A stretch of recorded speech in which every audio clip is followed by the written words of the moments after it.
lot slower than I usually do, which I apologize for. I made the excuse pretty much every single video, but it's just really hot. Finally, it's cooling down, and I have some time to myself. I started a new job recently, so I've just been super busy, but I am going to try to upload as much as I possibly can. And as winter approaches and days are going to get colder and stuff like that, I will have much more time. Also, once my roommate goes back to work, he'll be working, so I'll have, private time to record and stuff like that. So, anyway, so today I wanted to show a commander deck that I've been working on.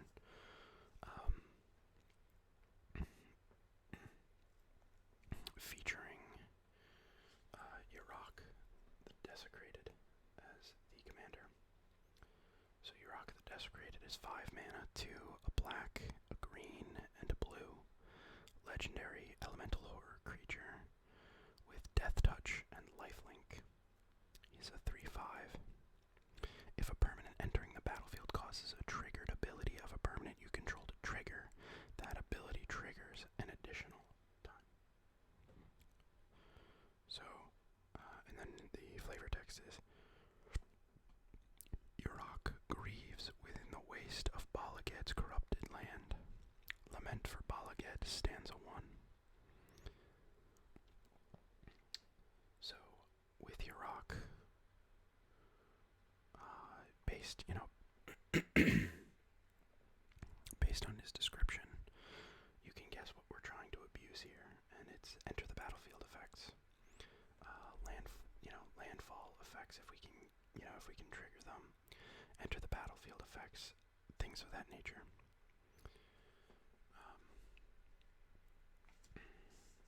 So,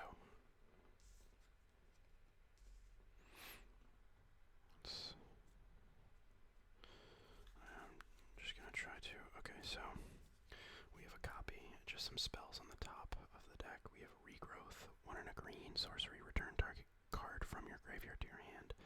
I could probably replace this with a Balaged Recovery. I think I have a copy somewhere.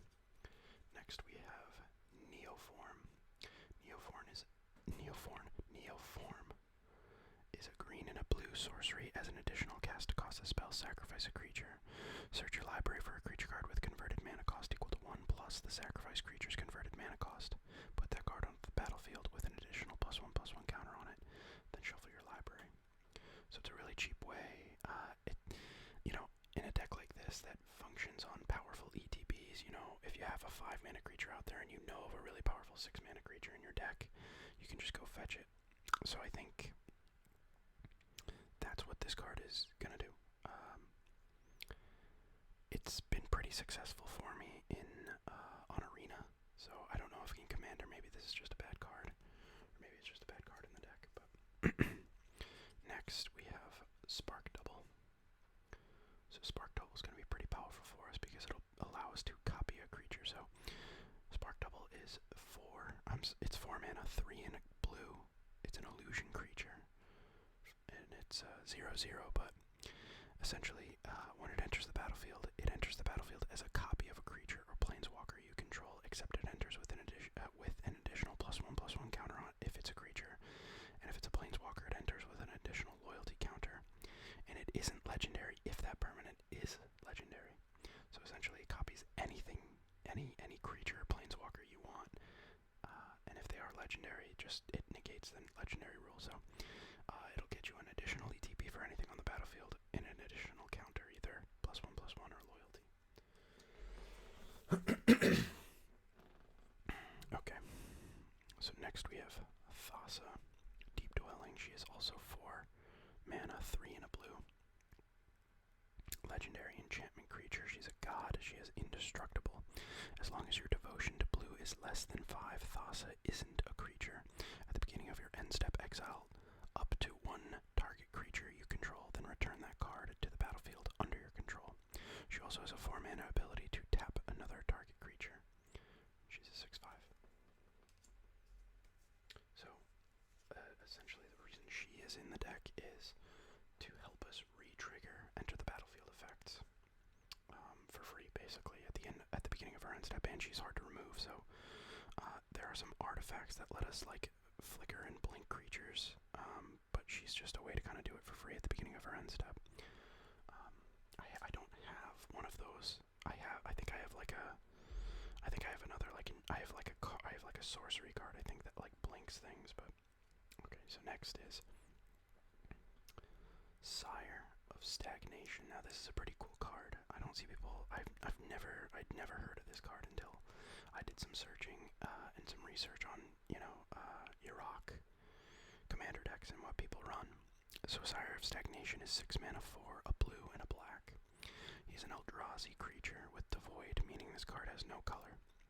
Whenever a land enters the battlefield under an opponent's control, that player exiles the top 2 cards of his or her library, and you draw 2 cards, and he's a 5/7.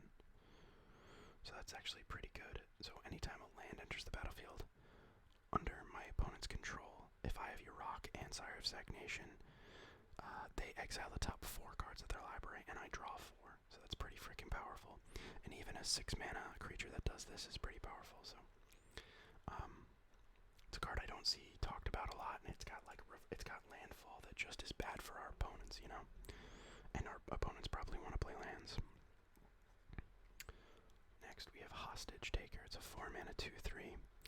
When it enters the battlefield, exile another target creature or artifact until it leaves the battlefield, and you may cast that card as long as it remains exiled.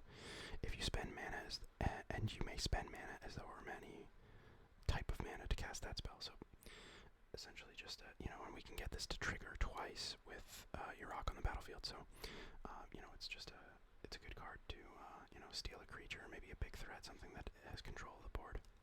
And you can do it twice if you have Yarok, which can be game changing. Next we have Avenger of Zendikar. 7 mana, 5 and 2 green elemental creature. That is a 5/5. When it enters the battlefield, put a 0/1 green plant creature token onto the battlefield for each land you control. And then it has a landfall ability. Whenever a land enters the battlefield under your control, you may put a +1/+1 counter on each plant creature you control.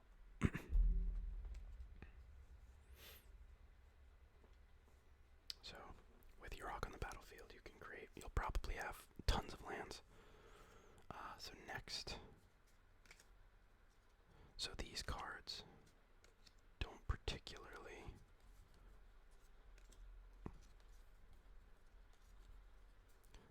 vibe with the deck. They're just big spells, but I figure we have so many creatures and stuff in the deck, we need some big spells. So first we have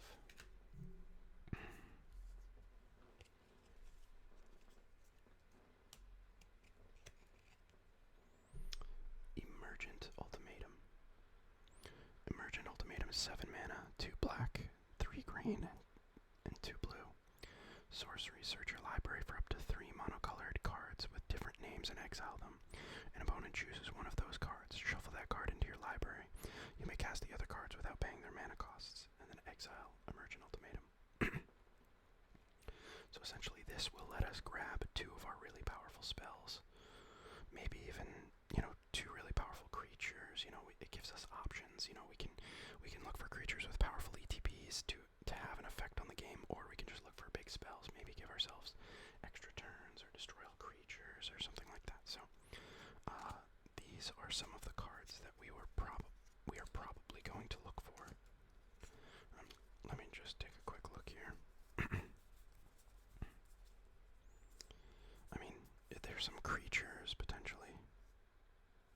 There are definitely a lot of creatures that we could cast. I'm just trying to think of I thought I had.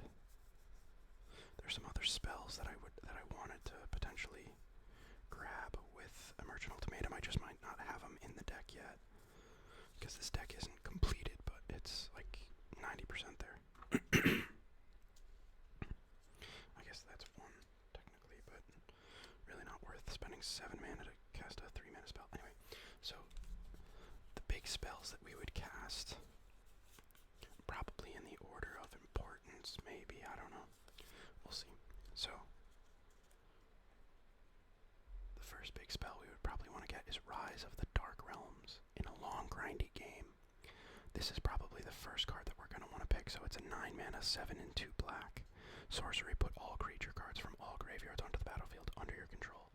So any of my opponent's creatures that have an ETB, I'll get them. And if I have Yarok on the battlefield and everything comes back or something like that, like in some cases, you might want to let Yarok die, because if you resolve an Emergent Ultimatum or just Rise of the Dark Realms, you can get everything back and everything triggers. It could be like just massive value. So this is like a really freaking cool, great card. Another card that we could fetch with Emergent Ultimatum or just perhaps want to cast is In Garruk's Wake. Another 9 mana, 7 and 2 black. Destroy all creatures you don't control and all planeswalkers you don't control. So, you know, something fetchable with Emergent Ultimatum that could really change the game. I'm pretty light on board wipes with this deck because, like, a deck that relies on ETBs and putting things on the battlefield, you don't really want to wipe your own board ever. But like, I have to fit some in somewhere, so I have to figure out board wipes. So if anybody knows any Sultai colored board wipes, I mean, that could be beneficial for me. Let me know, because I am in the market. This deck could use, I don't think I have like any board wipes, really. Okay, so the last two big spells that would probably, they're just good to have, or would be good to cast with Emergent Ultimatum. Time Warp, everybody knows it. 5 mana, 3 and 2 blue. Target player takes an extra turn after this one, and it's a sorcery. Then we have Alrund's Epiphany. 7 mana, 5 and 2 blue. Create 2 1/1 blue bird creature tokens with flying and take an extra turn. After this one, exile Alrund's Epiphany. And we can foretell it if we want and play it for 6 mana. I don't know why I won't focus, because this is like the most beautiful art ever. There we go. So, yeah, I don't know.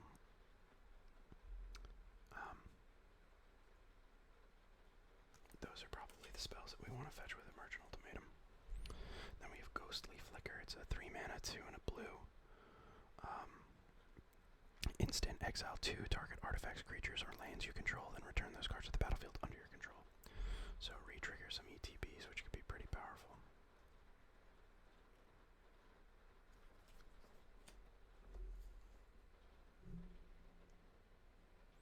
Next we have Villainous Wealth. I saw this played I think on, what was it? Game Nights. And it was pretty powerful there. I mean, I guess if you're playing at a table where you know somebody has a really powerful deck, this would be good. But this is probably cuttable. I could probably find something else playable. Like a better creature than this spell is, but it's not bad. It's a pretty powerful spell, and it can be, you know, it's pretty versatile based on its casting cost. So it's X, black, green, blue. Sorcery, target opponent exiles the top X cards of his or her library. You may cast any number of non-land cards with converted mana cost X or less from among them without paying their mana costs. You could even potentially, like, I was going to say target yourself, but no, it's target opponent, so it's just kind of plays into the theme of playing other people's decks. I have like 3 or 4 cards that can play other people's cards, so it's kind of like a sub-theme, is taking people's things and playing them. So we have which I hate doing, having happen to me, but anyway, it's not like the whole deck does that. So Zendikar Royal is a 5 mana enchantment. Whenever a land enters the battlefield under your control, put a 2/2 green elemental creature token onto the battlefield. So with Yarok on the battlefield, this could trigger twice. So every time a land enters, you get essentially you get 4 power and 4 toughness on the battlefield via 2 bodies. Next we have Double Major. 2 mana, copy target creature spell you control, except it isn't legendary if the spell is legendary. So just like a 2 mana spark double, but it doesn't give you the +1/+1 counter, but gives you, it's a 2 mana, get another ETB and another body potentially. Well, definitely another body because it's copying a creature spell. Next we have Runescarred Demon, 7 mana, 5 and 2 black, 6/6 flying. When it enters the battlefield, search your library for a card, put it into your hand, then shuffle your library. So it's a 6/6. It's a 7 mana, 6/6 body that tutors for you, which is pretty powerful, and you can tutor twice. So, you could find Rise of the Dark Realms and In Garruk's Wake, or a removal spell if you need it. Anything you're looking for. Next we have Gonti, Lord of Luxury. 4 mana, 2 and 2 black with Death Touch. When it enters the battlefield, look at the top 4 cards of target opponent's library, exile one of them face down, then put the rest on the bottom of that library in any random order. For as long as that card remains exiled, you may look at it, you may cast it, and you may spend mana as though it were mana of any color. Mana of any type to cast. He's a 2/3, so he's one of my other, like, cast spell. You know, whatever. Alright, so next we have probably one of my favorite arts in the deck, other than, like, Alrund's Epiphany. Massacre Worm. So he's a 6 mana, 3 and 3 black. Worm creature, he's a 6/5. When it enters the battlefield, creatures your opponents control get -2/-2 until end of turn. Whenever a creature an opponent controls dies, that player loses 2 life. So, if Yarok is on the battlefield, this will trigger twice.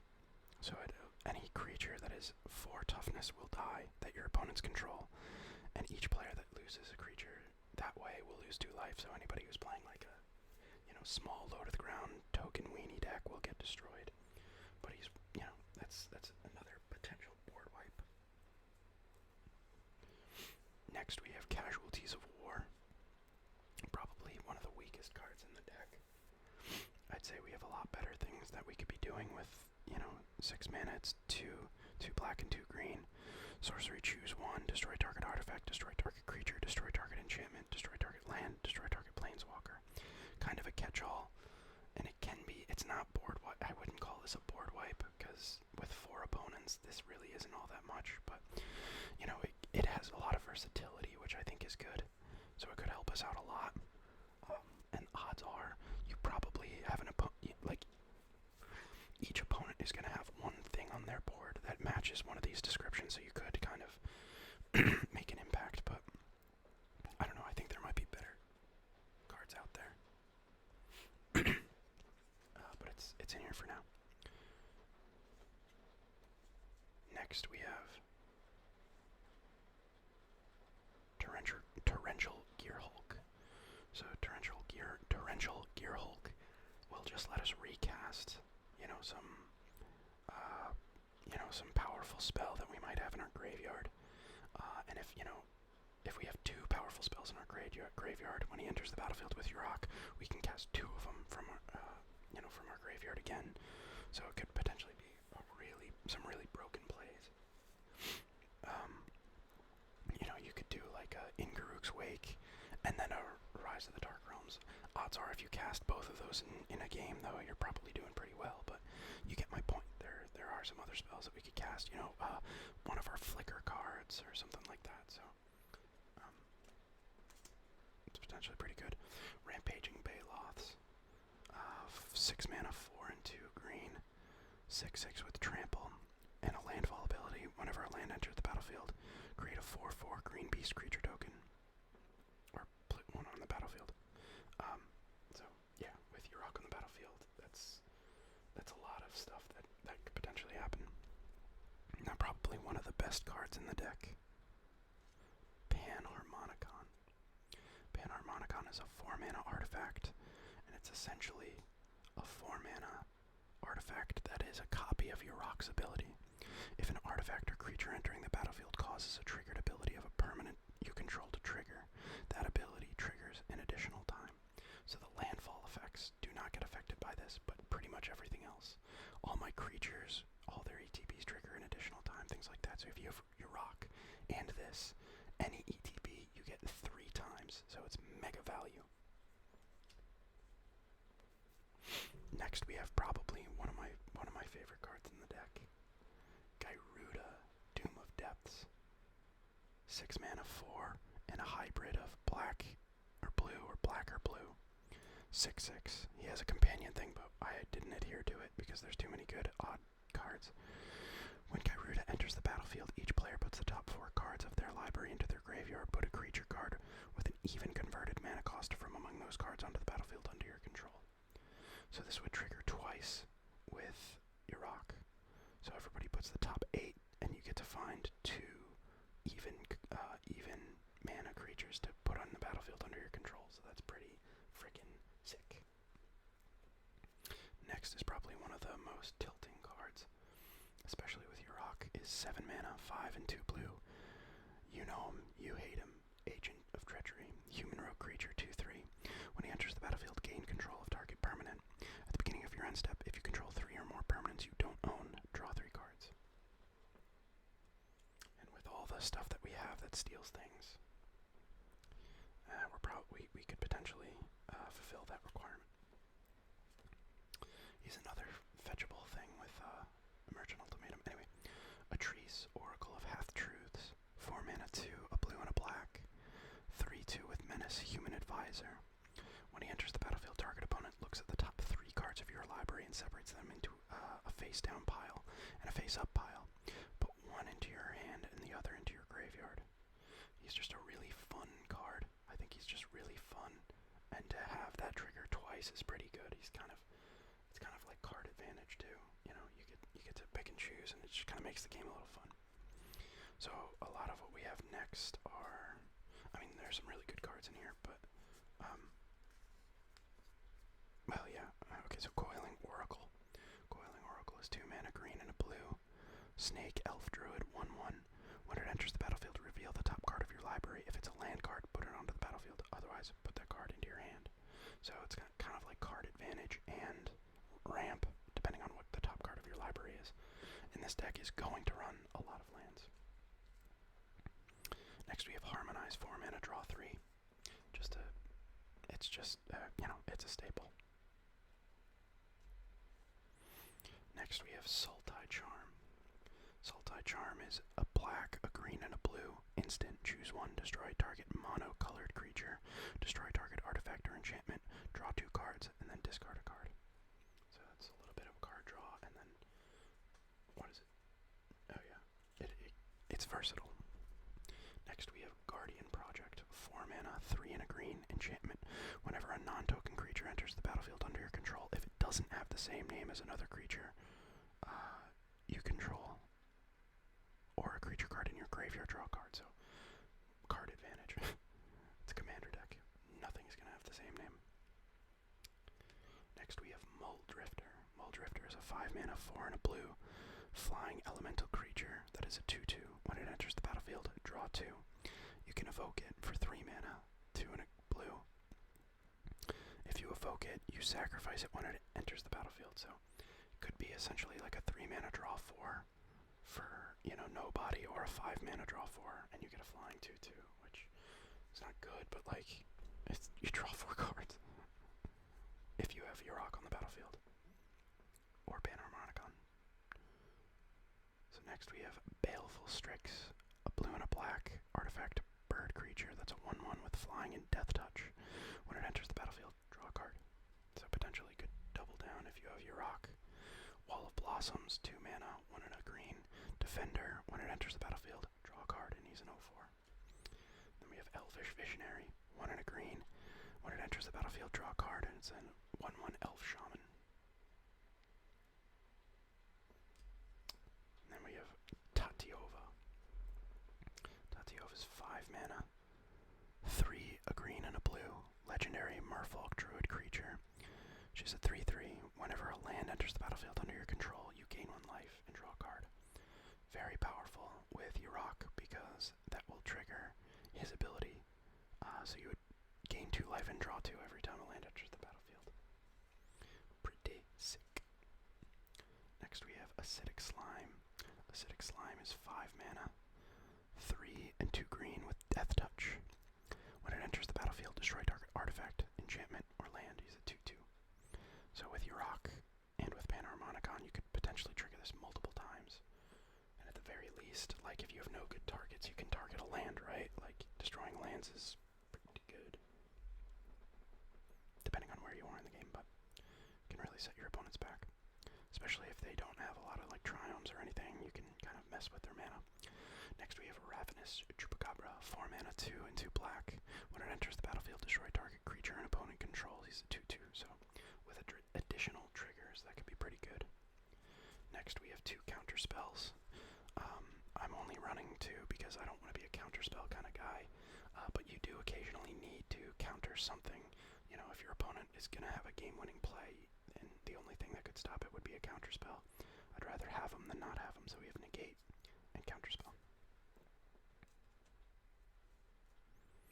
Next we have Noxious Gearhulk. Love this guy. So Noxious Gearhulk is a 6 mana 4 and 2 black artifact construct creature with menace. He's a 5/4. When he enters the battlefield, you may destroy another target creature. If a creature is destroyed this way, you gain life equal to its toughness. So pretty good. A better Ravenous Chupacabra, but I think we need a lot of targeted removal in this deck because we don't have a lot of like board wipes, and we don't want board wipes. So next we have a Reclamation Sage, 3 mana 2 and a green. That's that color.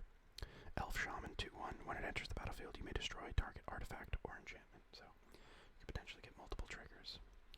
Next we have Death Sprout, which I hope will someday become a Assassin's Trophy. It's just like $20, and I don't want to spend $20 on a removal card right now. But sorry, I'm checking my phone real quick.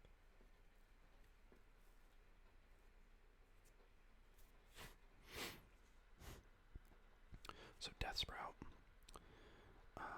is destroy target creature, and then it also ramps you, and it's 4 mana, 1 and 2 black.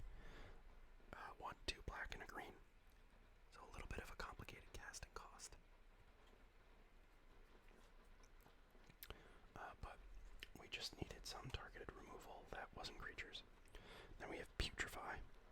1, it's 3 mana, 1, a black and a green. Instant destroy target artifact or creature. It can't be regenerated. I don't think regeneration is necessarily like popular, so I don't think it's going to be a big deal. But next we have Binding of the Old Gods, 4 mana 2, a black and a green. It's an enchantment saga with 3 chapters. I think everybody probably knows what it does. Chapter 1, destroy target non-land permanent.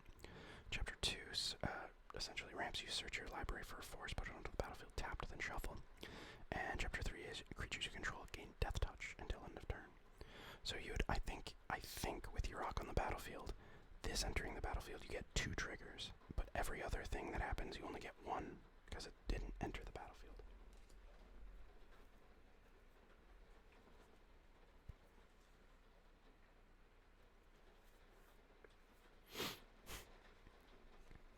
Next we have Maelstrom Pulse. 1, a black and a green, destroy target non-land permanent, and all other permanents with the same name as that permanent. So situationally could be pretty good if there is if there's a lot of tokens or something, could help, but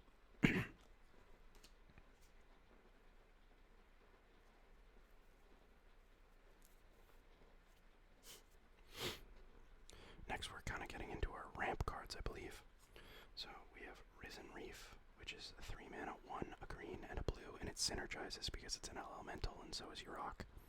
It's a 1/1. Whenever it or another elemental enters the battlefield under your control, look at the top card of your library. If it's a land card, you may put it onto the battlefield tapped. If you don't put that card onto the battlefield, put it into your hand. I think Muldrifter is also an elemental. Let's take a look. Yeah, Muldrifters. So we have a couple elementals, and they're pretty good, and they all kind of synergize with each other well. So they're going to ramp us and draw us cards. We got Arcane Signet, Soul Ring. Then we have Explore, 1 and a green. You may play an additional land this turn, draw a card. Cultivate. Everybody knows Cultivate. That'll just hyper ramp us. Growth Spiral. I think everybody knows Growth Spiral too. Oh, but hold on.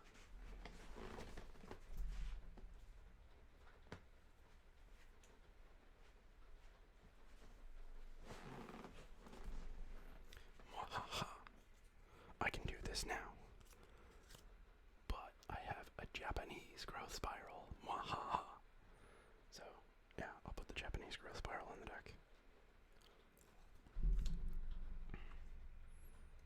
because Japanese cards are cool.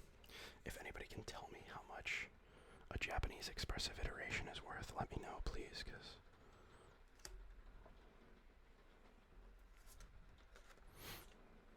I have one. So yeah, Growth Spiral. Everybody knows what Growth Spiral does. Elvish Rejuvenator, 3 mana, 2 and a 2 and a green. When it enters the battlefield, look at the top 5 cards of your library. You may put a land card from among them onto the battlefield tapped. Put the rest on the bottom of your library in any random order, and it's a 1/1. Next we have Solemn Simulacrum, 4 colorless mana. When it enters the battlefield, you may search your library for a basic land card. Put that card onto the battlefield tapped, then shuffle your library. When it dies, you may draw a card and use it 2/2. Next we have probably the rampiest of ramp ever to ramp. 3 mana, 1 a green and a blue, Uro, Titan of Nature's Wrath. Legendary Elder Giant creature, 6/6. When it enters the battlefield, sacrifice it unless it escaped. When it enters the battlefield or attacks, you gain 3 life, draw a card. Then you may put a land card onto the battlefield from your hand. You may put a land card from your hand onto the battlefield. And you can escape it from your graveyard for 4 mana, 2 green and 2 blue, and exile 5 other cards from your graveyard. We don't have a lot of ways to kind of put cards in our graveyard other than Garuda, but next we have Dryad of the Elysian Grove, 3 mana, 2 and a green.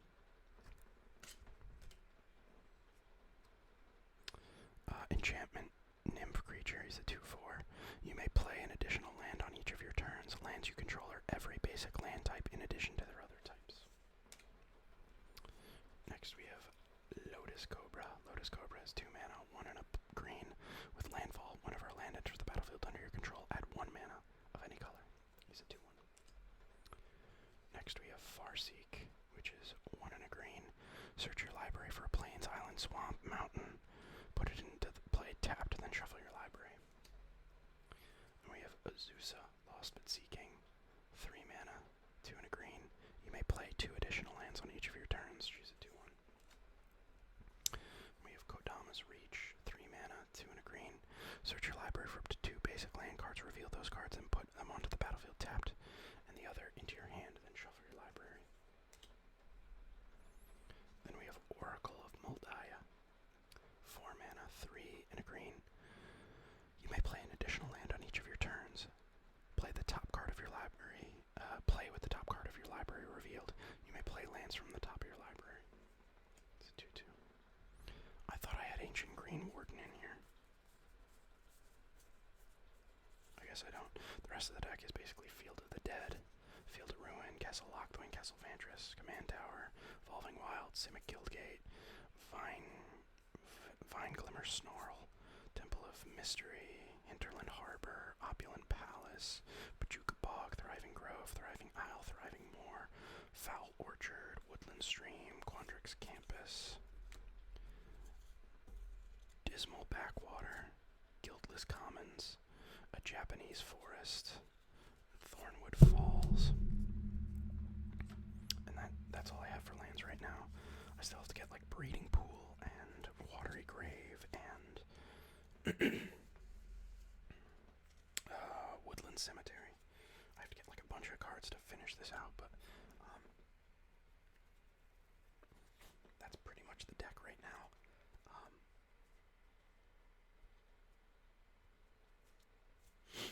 Yeah, I really like it. I mean, it just rewards you for playing creatures and getting powerful ETBs, which is really kind of fun.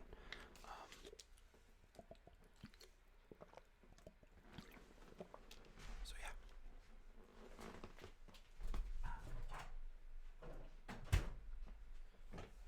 That, my friends, is the deck in a nutshell. It's not done. There's tons more that I need to do. I need to obviously add a shit ton of lands.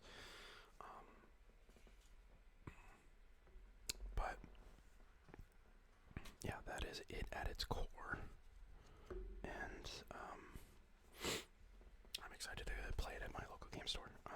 Most of the other decks that I have aren't probably local game store ready because they're just not that good. this one I think could get there. This one has some pretty powerful stuff that it can do, and it ramps really, really well. I can ramp really hard and then just like, get some powerful stuff on the battlefield. I feel like anybody who knows anything knows that like you have to kill Yarok on sight. So keeping him on the battlefield is not going to be easy. So like the rest of my deck has to rely on itself being good and having powerful enter the battlefield effects, because Yarok sticking around is not good for my opponents. They'll just remove it. So I swear I had Ancient Green Warden in this deck. I guess not. I have a copy, but it might be in one of my other decks. I think it's in my Toski deck, which I might be taking my Toski deck and essentially absorbing it into my Reese the Redeemed deck. We'll see. But anyway, sorry I haven't been uploading so much. It was a really quiet night tonight. It's not too hot, so I turned off my AC and everything, so it's nice and quiet for you guys. I hope you're enjoying. More to come, more Magic, more Commander decks. I took a break from whatchamacallit. What was that game I was playing? Octopath Traveler. I've been playing a lot of Slay the Spire, so I might come out with some more Slay the Spire videos if anybody wants to watch those. But like, I don't know, I've been super busy. I've been playing at my local game store like every Thursday. I had like my friend's wedding like last week. I mean, I've just had something to do, and then I have my job during the day, and just like with grocery shopping and everything, it's been hard to find time, especially, living in the new house with roommates and stuff. So finding time to record has been hard. Finding like an appropriate time as far as temperature has been difficult. But looks like things are cooling off, and I should be finding some time now in my room with some privacy, and it's not like 1,000,000 degrees, so keep your eye out for more to come. I'm happy I'm getting back to it. I hope you're happy too.